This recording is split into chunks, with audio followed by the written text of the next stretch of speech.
He found me sitting on the library steps, trying to memorize the shape of peace.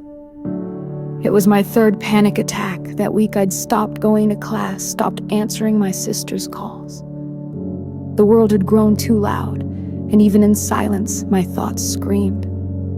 But then there he was, tall, slouched, and looking at me like he already knew the storm behind my eyes. "I come here when the voices won't shut up." He said, no introduction, no small talk, just a raw truth placed gently between us like a fragile offering. I blinked.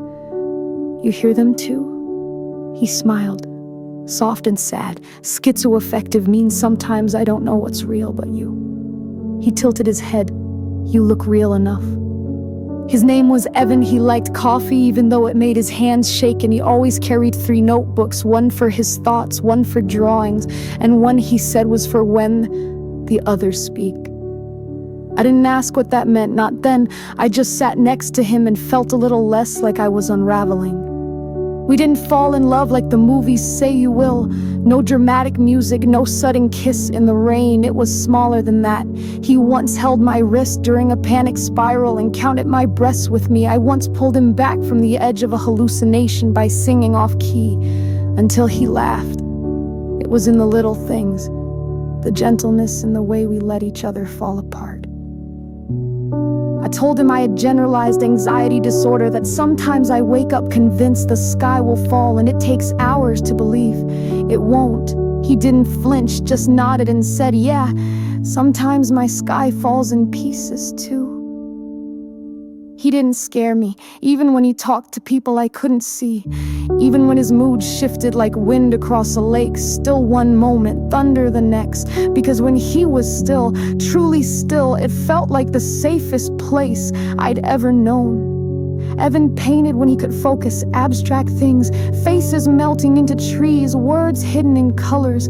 "This one's you," he said once, showing me a painting of soft blues and broken yellows, calm, but cracked in the middle. I loved him more for that honesty, for seeing the cracks and not looking away. But love wasn't always enough. There were nights he vanished into himself, refusing to answer the phone. Days I curled up under my desk, shaking and crying, unable to explain why. There were hospital visits, medication changes, and a night I thought I lost him for good when he stood on the edge of a bridge just to feel something. I met him there, barefoot and breathless, and said, "If you fall, I fall too." He cried then, his whole body folding into mine like he finally believed he mattered. We got help after that, real help, therapy twice a week, joint sessions where we learned to talk without exploding, a journal we shared, passing it back and forth like a conversation between our quietest selves. Sometimes I still fear the worst. Sometimes he still hears voices, but we keep showing up for each other, for ourselves. That's the real love story. Not the kisses or the laughter, but the mornings when we get out of bed anyway. The moments when we choose to stay. Now he still paints, and I still write. We live in a small apartment filled with light, and even on the hard days, there is music, off-key, imperfect, ours. Evan once told me, "You don't save me. You remind me I'm still here." And that's enough.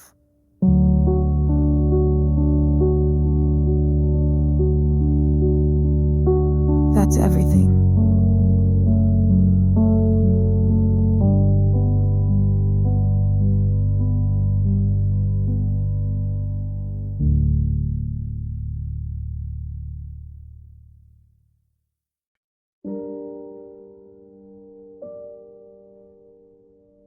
When I first met Luca, he didn't speak.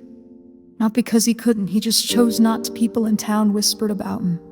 The quiet man who lived above the old bakery, who wore headphones without music and painted birds on alley walls. They said he'd been through something. They always say that when they don't understand a person's silence. I never believed in fate, but that morning it rained like the sky was grieving, and we were both stuck under the same awning outside a thrift store. I remember the way he looked at the storm, like it was something familiar. like it was echoing something inside him. I said, "I like the rain, but I hate the waiting," and he smiled, small but real, and offered me the dry side of his coat. We didn't speak again for days, but we saw each other at the park, where he'd sit with a sketchbook and draw things that barely moved, a broken swing, a cat in a window at the library where I worked, watching him leave dog-eared poetry books at the return desk.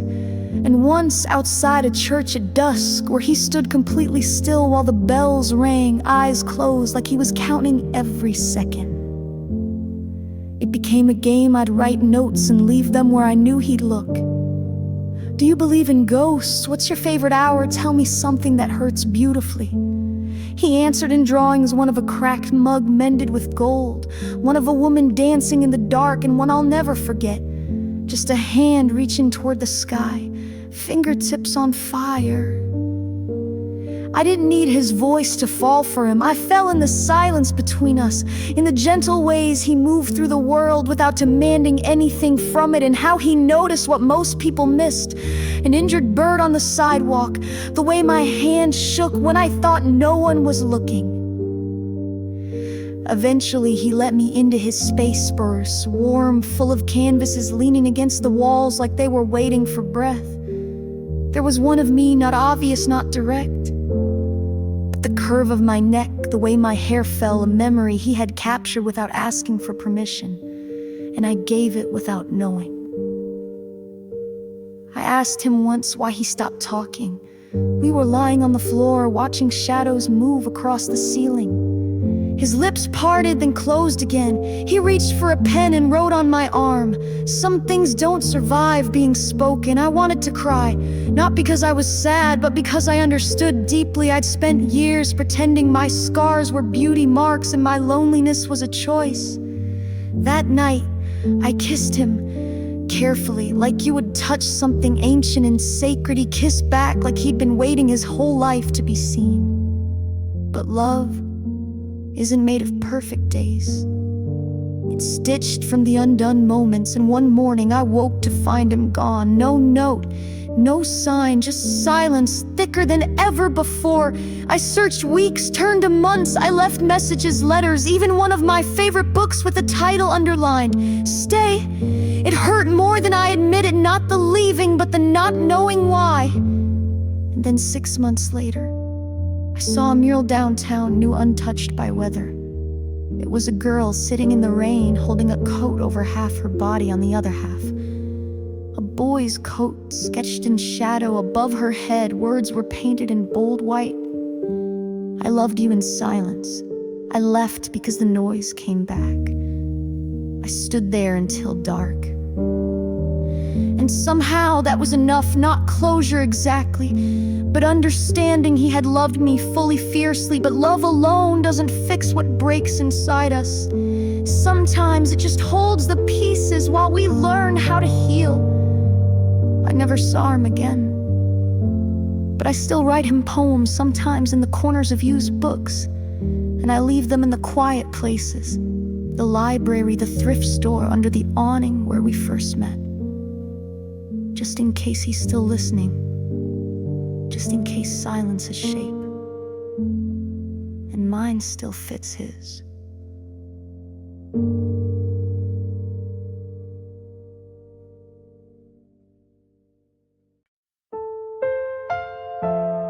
They met in the rain, as all impossible things do. Clara was on her way to a job interview she didn't want, in a city she didn't know, wearing a coat that no longer kept her dry. She was already late. The traffic was unforgiving, her umbrella had flipped inside out, and the universe felt like it was gently, persistently saying no. He was sitting on the library steps, soaked to the bone, sketchbook on his lap, unmoved by the storm. His name was Julian. She would learn that later. In that moment, he looked up as she passed, rainwater clinging to his eyelashes, and asked a question that stopped her mid-step. "Do you ever feel like you're just surviving?" Clara turned, blinking. "What?" He gestured vaguely at the rain, the sky, the gray everything, like you're doing all the things you're supposed to, but none of it feels like it belongs to you. She stood there, uncertain whether to keep walking or sit beside the strange man who asked soft, dangerous questions. She sat. That was the beginning. Julian was the kind of person who saw the world in brushstrokes, a quiet artist who carried a sketchbook everywhere and remembered the names of flowers that bloomed between sidewalk cracks. He lived in a small studio above a bakery that always smelled like cinnamon, where the window leaked in the corners and every cup had a chipped edge. Clara had never met someone who listened the way he did, like her voice was a story he didn't want to miss. She told him things she hadn't said aloud in years, about how she'd been chasing a life built on expectations, about how she laughed at the wrong moments and cried when no one was looking, about how love, to her, had always felt more like obligation than magic. He told her that he'd once been in love with someone who made promises they couldn't keep, that sometimes he still looked for her in crowded places, even though she'd been gone for 3 years, that healing didn't happen all at once. It was a process of relearning how to be soft. Their love unfolded slowly, without grand declarations or carefully planned milestones. It was in the coffee he brewed just the way she liked, the way she remembered to remind him to eat when he got lost in painting, the shared silences that weren't uncomfortable, only full. Some days Julian didn't speak much. His mind got loud. He said he had good days and days where the world turned sharp. Clara never tried to fix him. She learned the rhythm of his quiet. She brought him art supplies when he ran out, left notes on his easel that read, "You are more than your sadness." One night, wrapped in a quilt on the roof, she asked, "Do you think this could be forever?" He looked at her, really looked. "I think it already is." "Of course. Love doesn't shield you from everything." There were arguments about her fear of settling, about his fear of being abandoned. There were slammed doors, heavy silences, but even in the worst of it, they always circled back to each other. Like gravity had a name, and it was the sound of their laughter, finding its way home. When Julian was offered a residency in another city, he almost didn't go. Clara, eyes glassy, whispered, "You have to." And he whispered back, "Only if you visit every month." She said she'd visit every 2 weeks. The distance was hard, but letters filled the space between them, handwritten and sealed with tiny sketches. She told him how the city felt emptier without him. He wrote poems on the backs of receipts. A year later, he returned with a new sketchbook, full of stories he hadn't yet told. He found her waiting where they first met, the same library steps, this time in the sunshine. "You came back," she said. "I never left," he replied. He knelt, not with a ring, but with the sketchbook inside. The last page held a drawing of her, barefoot in the rain, smiling at a boy who asked too many questions. Below it, in small, uncertain letters, were 4 words. "Will you marry me?" She didn't cry, she laughed, and the kind of yes she gave wasn't loud. It was steady, a whisper, a vow. Now, years later, she tells their story not with perfect recall, but with the kind of reverence people reserve for art that saved them. Because love wasn't a miracle that found her, it was a choice they made over and over, even when the sky turned gray. And when it rains, she still smiles. Because that's when all impossible things begin.